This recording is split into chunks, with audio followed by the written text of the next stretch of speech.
DJ welcomes from the new movie Nanny McPhee Returns, Emma Thompson. Got a great show for you tonight. One of my favorite people, beautiful actress. She plays Nanny McPhee. Emma Thompson will join us in just a minute. You know, if you've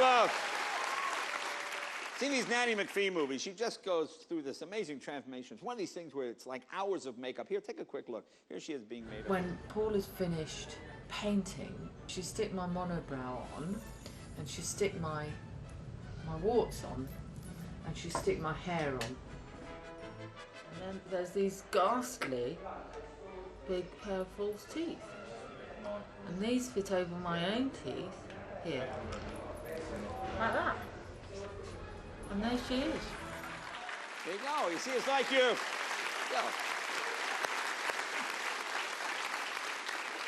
It's like your typical Hollywood actress in reverse, basically. Welcome back, everybody.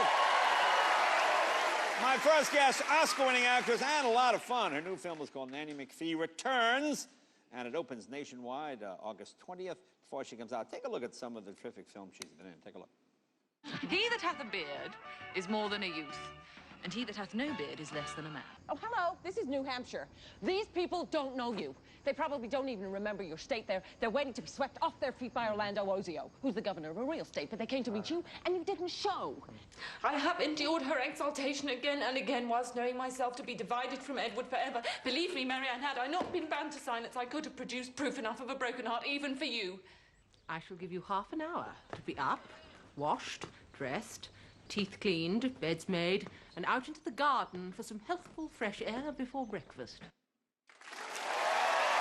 Please welcome Emma Thompson.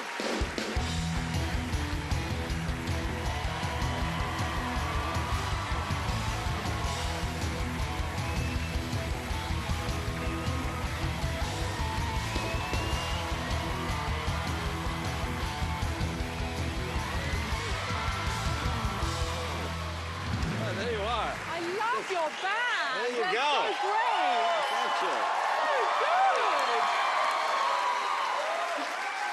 I've ruined this very careful hairdo that I know. took hours. I've got a stylist back there who's probably taking cyanide now, you know. Great music. You can't not dance to it. No, it's very good. And you went with the blue, a wise choice. Yes, well... We were backstage. She had two dresses, a black one and a blue one. You know, and since you were naked, I felt odd. You know, I said, well, well, I don't know. I couldn't decide. And you said, wear anything. Wear anything. Anything. No, that's a good choice. Thank you.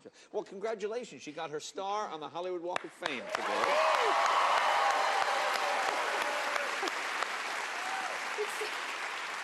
I can't tell you how thrilled I was because, well, first of all, it's outside a pub.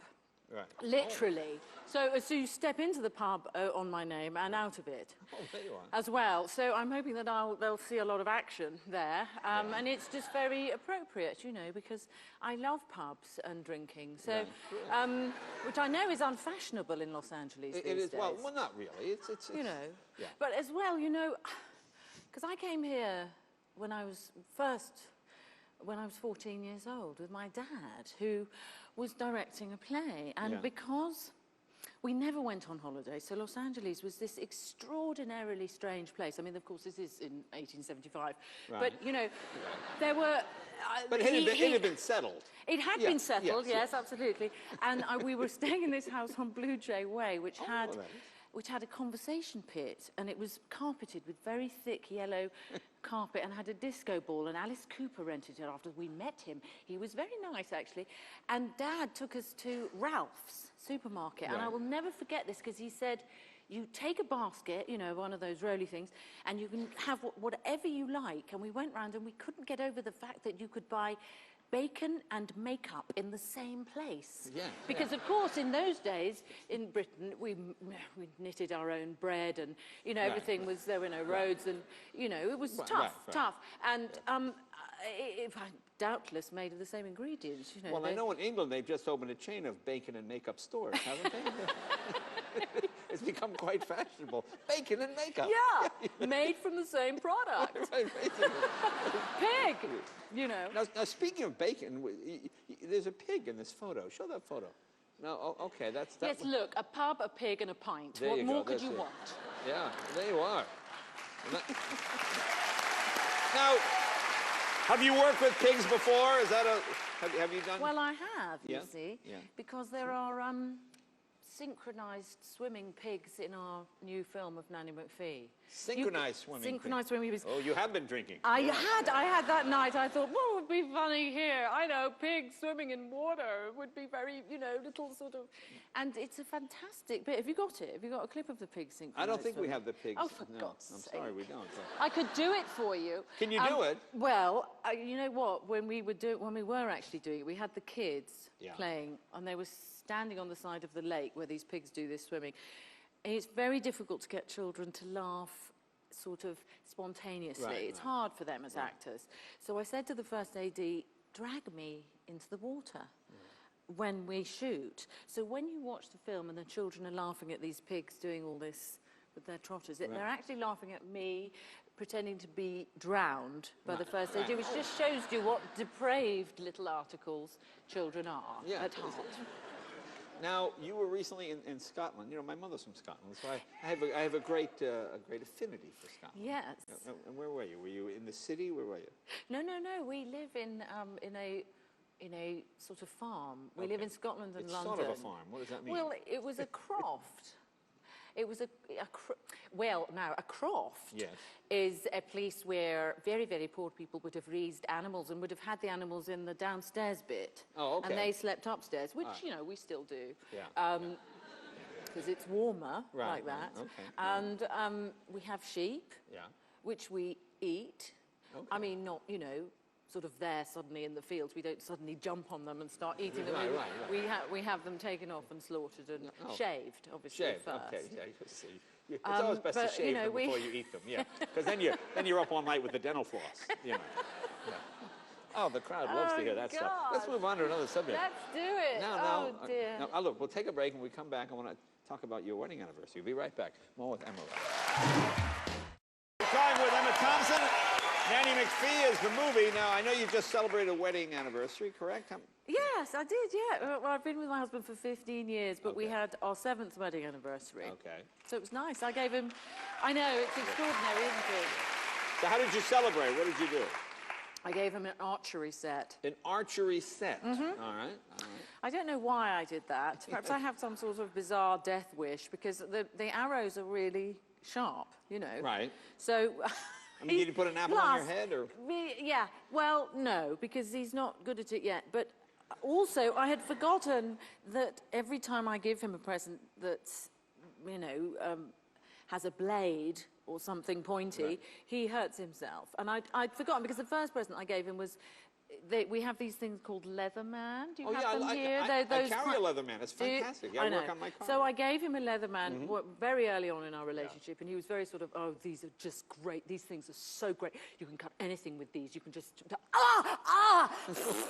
blood everywhere, you know, and I'm like, wow. Does this guy, you know, is he...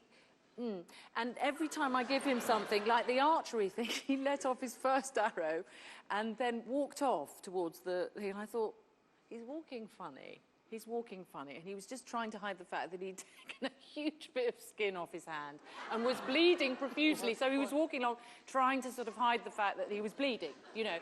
And I thought... is there a subconscious reason you're giving him sharp objects? I don't know, Jay, probably. I mean, did he have an interest in archery? I mean, you suddenly come home, look, honey, an archery set. I mean, is he 12? How old is he? He's 44, which is practically 12 in my book. man years, that's 12. You know. All right. And no, I just thought it would be nice. Has he fired another arrow since the first day? Yes, he has, and hurt himself again. He brought himself up in a terrible bruise here. I don't expect him to last much longer, quite honestly. Now, you know, I saw something on the BBC. We get the Jonathan Ross show. Do you know what I'm talking about here with the fly? Oh, yes. Do you know this? Who knew that I attracted insects with such a... Well, here, explain, and then we'll show the clip. I have a clip, but explain what happened. Well, we started doing a show just like we're doing now, and there was a fly buzzing about, which landed on my head, and just stayed there. Take a look. Is she showing an aptitude in those areas that you didn't have then? She's better at it than me, yes. And what but that's not tricky. No. I find it really hard helping with the homework. Yeah. For you now. He's on your hair right now. Look, I've got... Is he there? Is He's he on there? your head. He is on your head right there. So weird. Well, should we need to get rid of this fly? I think, no, I don't think you should. I think he should be allowed to appear on the rest of the show. Because I do honestly think that there's something about it. You know what? What if it...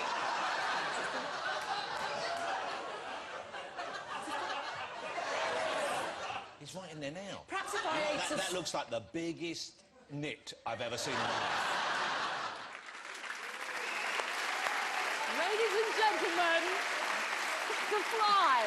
He should be here. Let's bring out the fly, ladies and gentlemen. Bring him on. Now, Nanny McPhee returns. Tell us about it. The first one was a huge... Do you see, like, is this going to go like Nanny McPhee 12, The Death Revenge? I mean, is it going to be one of those deals? I think she should appear maybe in the next Clash of the Titans movie.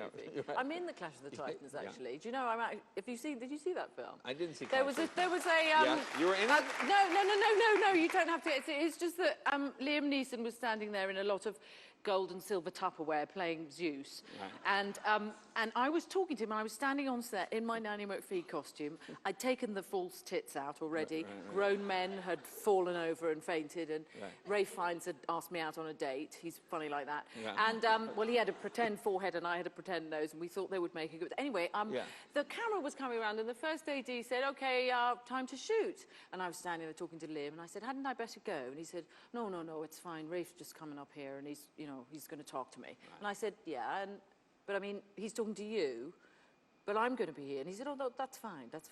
I said, no, I don't think it is fine, actually. So I went round and hid behind Danny Houston's throne. Right. So I am in the shot in the film of Rafe coming onto the set of Clash of the Titans. Behind Apollo's throne is Nanny McPhee hiding. That's amazing. I thought that was rather... Yeah, it's... You know, I have never heard anyone who has won 2 Academy Awards bragging about, I'm actually in the scene of a film, but you can't see me. It's like your first day in show business. I thought it was quite a funny, sort of weird thing. It is very weird. I was desperately trying to sort of... And it's hard to hide in that bloody costume. It's 6 feet wide. So what is this clip we're going to see? What's happening in Nanny McPhee here? Do you know the clip we have? I've no idea. Oh, yeah. Well, you're in this film. You're I am in it. Yeah. But what clip have you got? Let's take a look and see. Nobody told me. You are to stop fighting. Get off me! Immediately.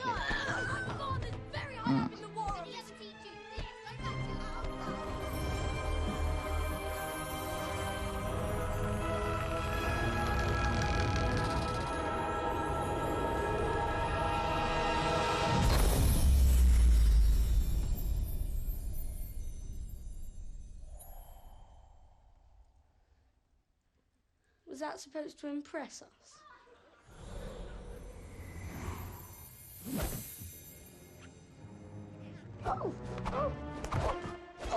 What's happening? Ow!